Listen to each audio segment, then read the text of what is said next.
Bienvenue à la Minute Technique. Cette semaine, je vais vous montrer comment attaquer le dogfight contre un adversaire qui est plus puissant ou plus lourd que vous. Donc comment compenser avec la technique pour venir enlever complètement ses attributs physiques. Ok?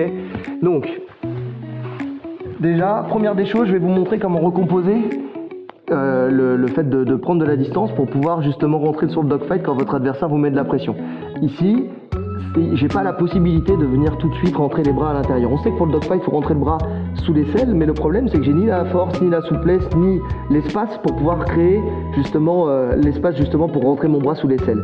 Ce qu'il faut, c'est se concentrer plus sur la ligne de hanche. Rentrer le coude à l'intérieur de la jambe. Là, je peux pas rentrer si je reste sur le dos. Il va falloir que je sorte mes fesses en langouste, là, ici, pour rentrer mon coude à l'intérieur. Une fois que j'ai rentré mon coude à l'intérieur, je ne vais pas pousser vers le fond, mais sur l'extérieur, sa jambe, avec mon coude, ok? Pour casser un peu sa structure et créer un espace pour que je puisse rentrer la pointe de mon genou au niveau de sa hanche. Non pas le genou complet, parce que sinon il va me sprawler et il va me passer la garde, mais vraiment la pointe de mon genou, il faut que je sente l'os de sa hanche là, sur la pointe de mon genou. Et ça va me permettre de faire un levier, de pousser et de me tendre pour justement créer un espace que je vais exploiter. Là, ici, je vais rentrer à l'intérieur et tout de suite, je vais monter sur mon coude. Ok? Ici, si je veux, pour rentrer, d'ailleurs, je vais même lever mon coude vers sa tête pour créer plus de levier et pour pouvoir rentrer plus facilement. Si mon épaule n'est pas suffisamment enclenchée, je ne vais pas aller chercher plus loin par là, mais je vais aller chercher plus loin par ici pour rentrer beaucoup plus fort. Maintenant, il met une grosse pression sur moi. J'arrive pas à revenir à genoux. J'ai inversé mes crochets, mais malgré ça, je peux plus revenir. Donc je vais m'effacer. Je vais rentrer ce bras-là entre ses jambes. Ok? Là, boum. Et je vais monter mon adversaire très haut. Je vais me concentrer non pas sur cette jambe-là, mais vraiment sur celle-ci. Celle qui est devant moi. Et je vais surtout pas passer comme en demi-garde profonde ici, parce que sinon il peut mettre son genou de l'autre côté. Et là, il va tout casser. Là, je vais me retrouver dans la mouise. Donc, ici, au contraire, je le monte, je le maintiens fortement ici et je vais descendre mon talon au niveau de sa cheville, d'accord?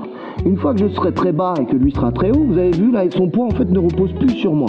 Il est à côté de moi, puisque je me suis glissé sur le côté. Je suis plus du tout en dessous de lui. Là, je vais joindre mes mains en 10 doigts, je vais serrer mon adversaire à moi et je vais remonter mon talon au ciel pour venir le remettre à genoux et monter sur mon coude, ok? Là, ici, s'il reste à genoux, reste à tête. Ici, ce qu'il faut, c'est contrôler cette jambe. Viens voir par ici Isabelle. Là, il faut contrôler cette jambe pour pas qu'il la sorte. Parce que s'il la contrôle pas, il sort sa jambe et puis après il peut revenir face à moi. Donc, je veux pas qu'il s'échappe. Donc je contrôle avec mon avant-bras cette jambe et je le serre à moi. Soit je peux directement l'emmener derrière. Vous avez vu la grimace? C'est très fort. Soit vraiment dans le rapport de force, il est très bon. Dans ce cas-là, je vais me relever. Et pour me relever, je vais commencer toujours par la jambe extérieure, pas celle intérieure. Parce que si je rentre sur la selle intérieure, il me plante avec son épaule dans le sol. Vas-y. Là, il y a tout qui lâche. Par contre, si je me relève là, plante-moi dans le sol. Là, dans le rapport de force, je suis bien. Ok? Et là, quand je vais me lever, je vais prendre du recul et je vais essayer de passer derrière lui. Là, ici. Là. Boum. Grosse tension sur son épaule. Vous avez vu, il n'a pas cherché à la conserver. Je me retrouve sur le côté. Derrière, après, je pourrais être dans une position favorable pour aller chercher le dos. Encore une fois. Je suis là,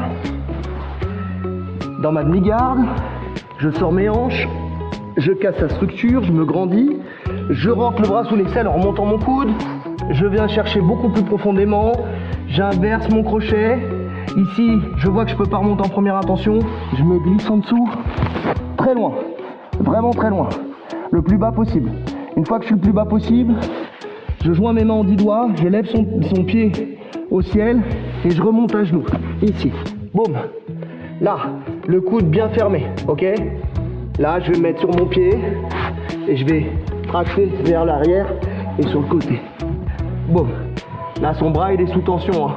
Si jamais il sort pas, c'est moi qui vais le jeter devant avec un petit coup d'épaule et là, j'aurai plus qu'à aller chercher le dos. Ok, à vous.